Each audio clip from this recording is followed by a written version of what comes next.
Jadi petting itu bisa hamil nggak sih?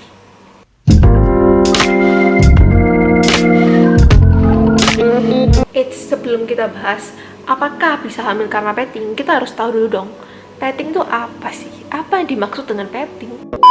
Petting itu adalah kalau misalnya alat kelaminmu sama alat kelaminnya pasanganmu itu bergesekan.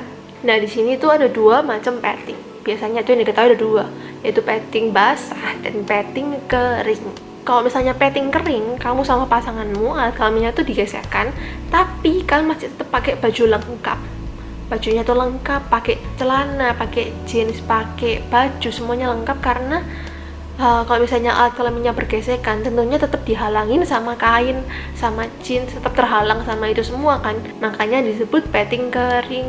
Sedangkan kalau misalnya bajunya dilepas, celananya dilepas, celana dalamnya dilepas, terus benar-benar alat kelaminmu sama alat kelaminnya dia literally telanjang dan bergesekan, itu namanya petting basah.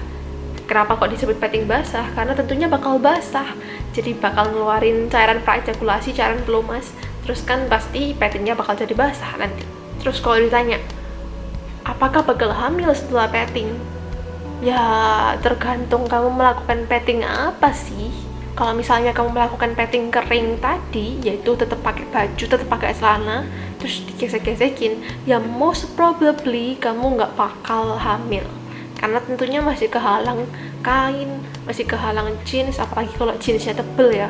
Jadi meskipun kamu cerot tuh maksudnya ya spermanya keluar pun, kan tetap kehalang sama celana dalam, tetap kehalang sama jeans. Jadi kayak hampir mustahil buat nyampe ke alat kelaminnya pasanganmu.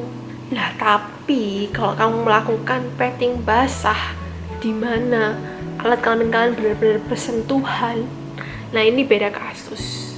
Meskipun spermanya nggak keluar sama sekali, itu tetap bisa hamil. Kenapa? Karena cairan praejakulasi itu cairan pelumas. Jadi kalau misalnya kalian sebelum berhubungan seks atau sebelum mengeluarkan sperma, pasti kan ada cairan pelumas tuh yang licin-licin. Nah, itu tuh mengandung sperma. Ada kemungkinan itu untuk mengandung sperma.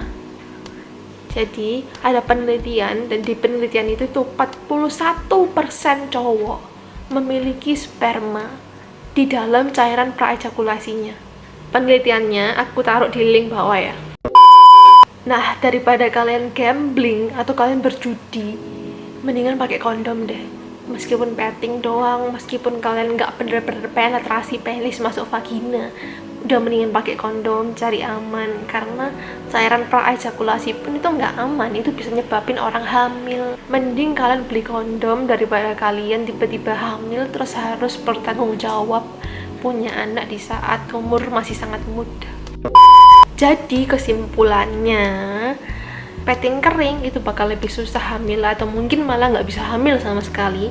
Kalau misalnya petting basah, ada kemungkinan kamu hamil karena cairan praejakulasi atau cairan pelumasnya itu bisa mengandung sperma. Oh iya, kalau misalnya pun kamu cerot di luar, akhirnya kamu mengeluarkan sperma di luar dan spermanya itu tetap kena mulut vaginanya cewekmu loh ya, nggak perlu masuk, itu tetap ada kemungkinan hamil loh. Jadi hati-hati kalau misalnya kamu ngeluarin sperma atau ngeluarin di luar, itu bukan berarti itu aman, tapi kamu tetap harus hati-hati juga, jangan sampai kena mulut vaginanya cewekmu karena tetap ada kemungkinan hamil. Hope that answers your curiosity, and jangan lupa follow Instagramku di sini. Terus subscribe sama like karena aku bakal terus update tentang konten-konten seksualitas kayak gini dan mungkin tentang dating life. Dan karena aku lulusan psikologi, jadi aku bakal tetap kasih penelitian-penelitian psikologi untuk mendukung itu semua. I think that's it. Mari kita ubah tabu jadi ilmu.